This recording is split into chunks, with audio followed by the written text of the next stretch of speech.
Gujarat high court ने शुक्रवार को मोदी सरनेम केस में राहुल गांधी की 2 साल की सजा पर रोक लगाने से इनकार कर दिया है।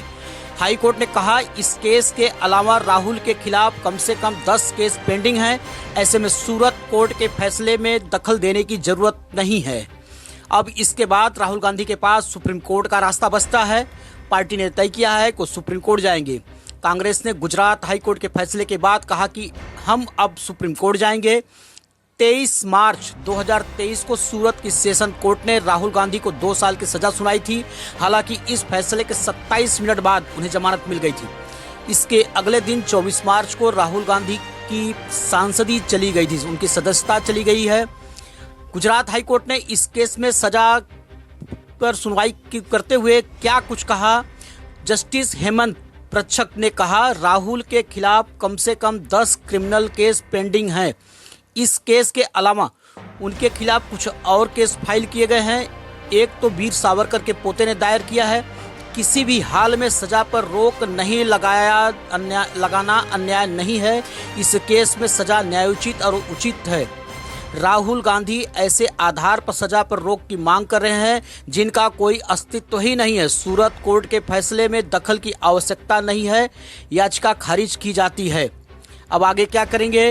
राहुल गुजरात हाई कोर्ट के फैसले के खिलाफ सुप्रीम कोर्ट में अपील करेंगे। अगर राहुल को इस केस में वहां राहत मिल जाती है तो उनकी सांसदी बहाल हो जाएगी और वे 2024 का लोकसभा चुनाव लड़ पाएंगे। अगर ऐसा नहीं होता है तो वे 8 साल तक चुनाव नहीं लड़ पाएंगे।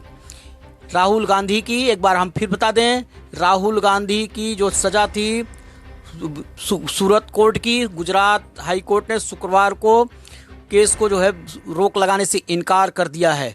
हाई कोर्ट ने कहा, इस केस के अलावा राहुल के खिलाफ कम से कम 10 केस पेंडिंग है। ऐसे में सूरत कोर्ट के फैसले में दखल देने की जरूरत नहीं है।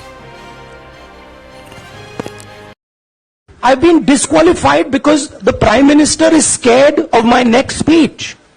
He's scared of the next speech that is going to come on Adani, right? I've seen it in his eyes.